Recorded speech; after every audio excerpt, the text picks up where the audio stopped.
Hello everyone, my name is Amit and today I am going to discuss you about exhalation. So student, what is exhalation? So last video जिसमें हमने inhalation जाना था उसी में मैंने आपको बताया था कि जो लंग्स के अंदर एयर इनटेक की गई हैं उनमें क्या हो रहा है, गैसियस एक्सचेंज हो रहा है। गैसियस एक्सचेंज किन की वजह से होता है? जो लंग्स की फंक्शनल यूनिट होती हैं। फंक्शनल यूनिट कौन सी होती हैं? एल्वियोली, जिन्हें हम बोलते हैं। ये छोटे छोटे एयर पॉकेट्स होते हैं, इन्हीं के अंदर जो गैसियस एक्सचेंज हो रहा है, गैसियस एक्सचेंज के थ्रू क्या बन रहा है? ऑक्सीजन कन्वर्ट हो रही है कार्बन डाइऑक्साइड में। और कार्बन डाइऑक्साइड क्या है? एक तरह के वेस्ट गैस है।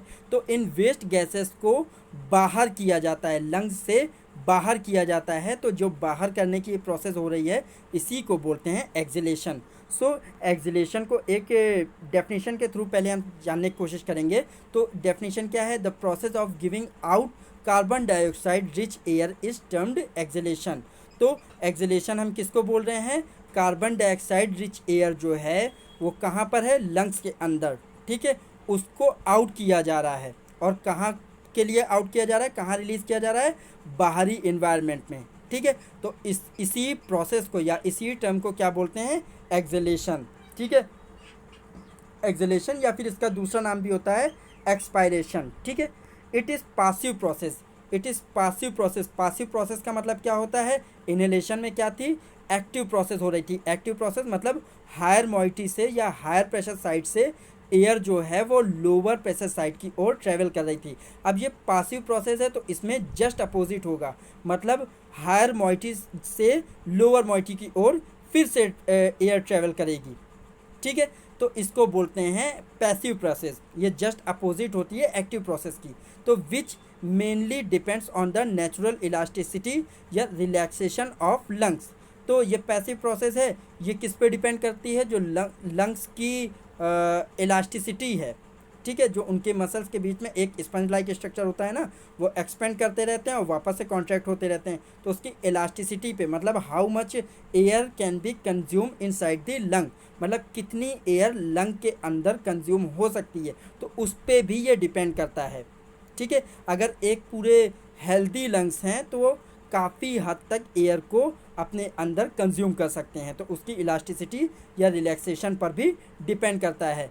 Then on the muscle contraction, ठीक है। मसल कॉन्ट्रैक्शन जब होता है तो कौन सी प्रोसेस हो रही थी? इनहेलेशन की हो रही थी। अब क्या हो रहा है? मसल का रिलैक्सेशन हो रहा है। मसल का रिलैक्सेशन कह लीजिए या लंग का रिलैक्सेशन कह लीजिए, जिसके थ्रू ये एक्सहेलेशन की प्रोसेस हो रही है। और ये कैसी प्रोसेस है? पैसिव प्रोसेस है, ठीक है। ये ध्यान रखिएगा आप। Under the normal condition expiration is effortless. जो नॉर्मल अगर एक्सपायरेशन की बात करेंगे तो ये एफर्टलेस होता है। इसमें कोई भी मैकेनिज़्म की या फिर प्रेशर की ज़रूरत नहीं होती है, ठीक है। How ever it becomes an active process. Active process क्या हो रहा था? हायर मोइटी से लोअर मोइटी की ओर चल रही हैं गैसेस, ठीक है। तो ये एक्टिव प्रोसेस में भी बन सकता है, ठीक है। एक्सपायरेशन वैसे तो एफर्टलेस होता है क्योंकि ये पैसिव प्रोसेस है, गैसेस आराम से हायर प्रेशर से लोअर प्रेशर की ओर चल रही हैं, ठीक है।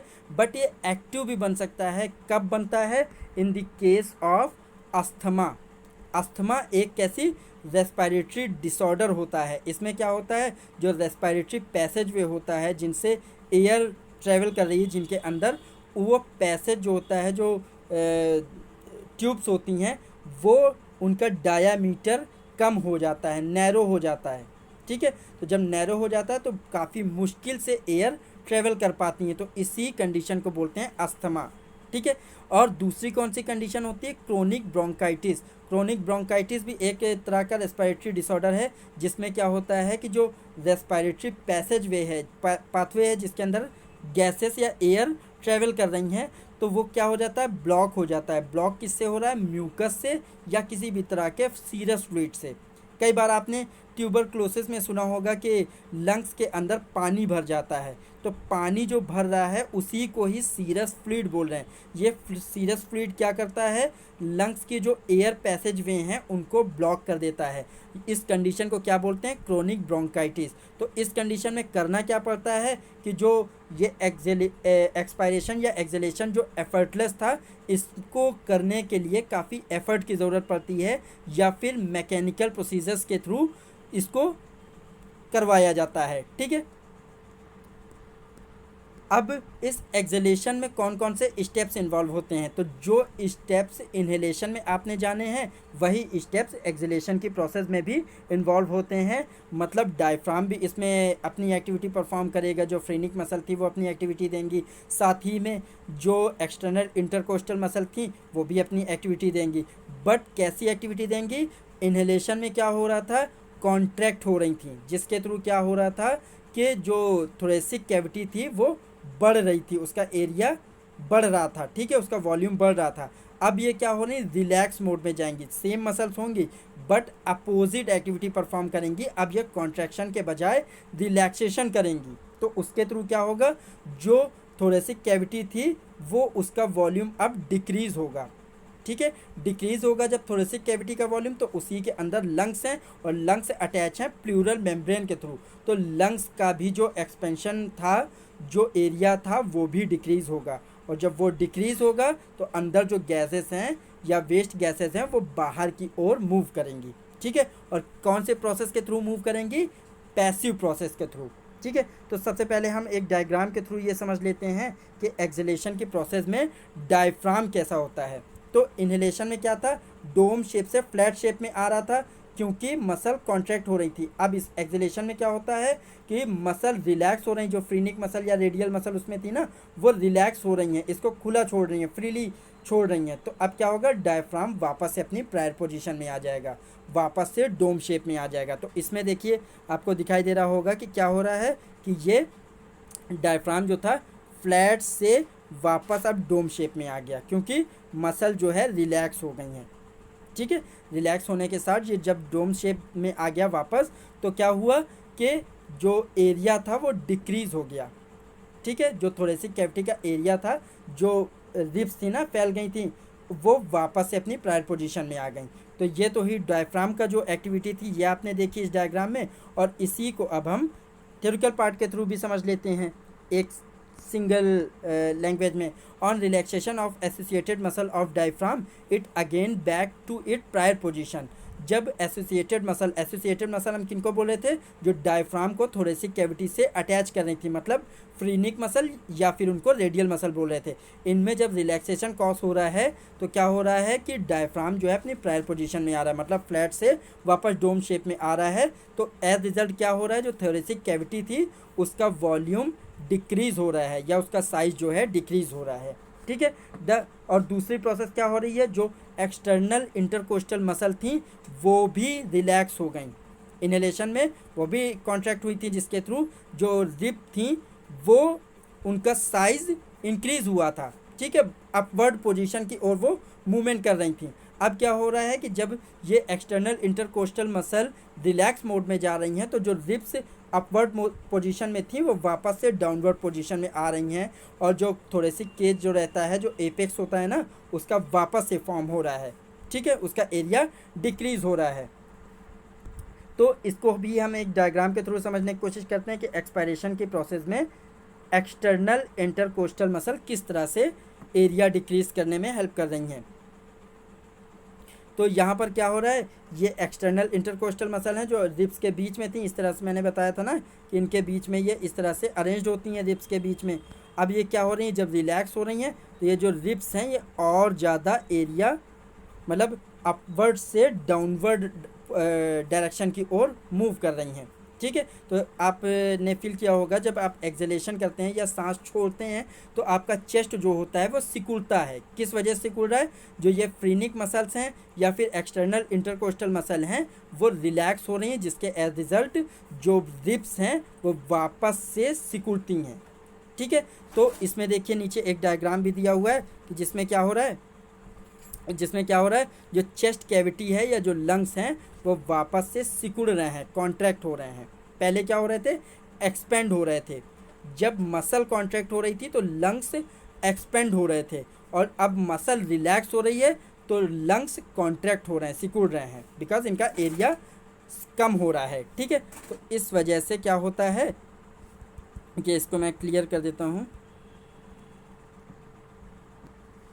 इस वजह से क्या होता है, due to the above action caused by inspiratory muscle. Inspiratory muscle कौन सी हैं, यही दोनों मसल जो मैंने आपको बताई, एक्सटर्नल इंटरकोस्टल मसल और फ्रीनिक मसल। तो इनमें जब रिलैक्सेशन हो रहा है तो लंग्स क्या करते हैं, रिकॉइल होते हैं, कॉन्ट्रैक्ट हो रहे हैं, सिकुड़ रहे हैं, ठीक है। As result the thoracic and intrapulmonary volume decreases, तो उसके परिणाम स्वरूप क्या होता है, जो थोरेसिक कैविटी का एरिया है या वॉल्यूम है वो भी डिक्रीज हो रहा है, और इंट्रापल्मोनरी वॉल्यूम मैंने क्या बताया था, जो लंग्स के अंदर का वॉल्यूम होता है उसको बोलते हैं इंट्रापल्मोनरी वॉल्यूम, वो भी डिक्रीज हो रहा है। Due to decrease in the intrapulmonary volume the gases within the lungs are force to move close. अब जब एरिया लंग्स के अंदर डिक्रीज हो रहा है, लंग्स जो है कॉन्ट्रैक्ट हो रहे हैं, तो उसके अंदर जो गैसेस के मॉलिक्यूल दूर दूर फैले हुए थे वो आपस में कनेक्ट होने लगते हैं, आपस में पास पास आने लगते हैं और एक प्रेशर जनरेट करते हैं, ठीक है। जब प्रेशर जनरेट करते हैं तो क्या होता है कि अंदर का प्रेशर बढ़ जाता है और जो एयर होती है वो बाहर आने के लिए रेडी हो जाती है, ठीक है। Gases within the lungs are forced to move close to each other and situation comes when the intrapulmonary pressure is much higher than the atmospheric pressure। तो अंदर मैंने क्या बताया, जो अंदर गैसेस मॉलिक्यूल दूर दूर फैले हुए थे आपस में क्लोजर होने लगे, क्लोजली अटैच होने लगे, जिससे लंग्स के अंदर का वॉल्यूम बढ़ने लगा, और जब बढ़ने लगता है तो फिर ये इतना बढ़ जाता है कि जो बाहर का एटमॉस्फेरिक प्रेशर रहता है, ठीक है, उससे कहीं ज़्यादा बढ़ जाता है। और फिर क्या होता है, पैसिव प्रोसेस होती है, और पैसिव मैकेनिज़्म के थ्रू क्या होता है कि हायर प्रेशर से वापस से लोअर प्रेशर की ओर, लोअर प्रेशर साइड की ओर एयर ट्रेवल करने लगती है, ठीक है। Now the gases with high pressure within the lungs flow out to equalize the pressure and process of exhalation occur.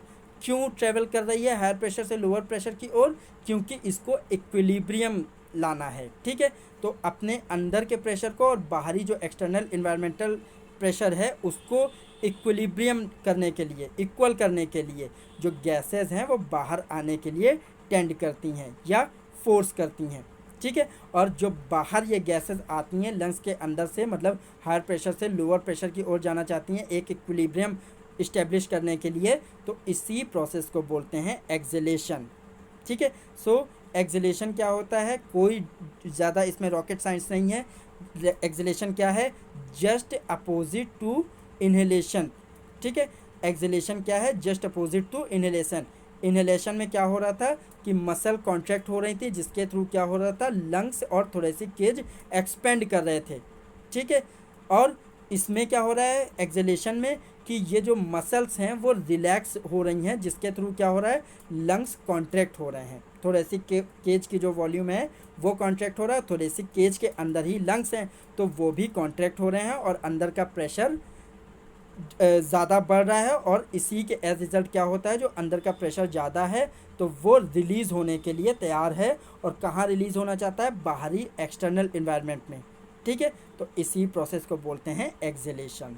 Okay, so I hope कि आपको exhalation की process अच्छे समझ में आई होगी। So now thank you.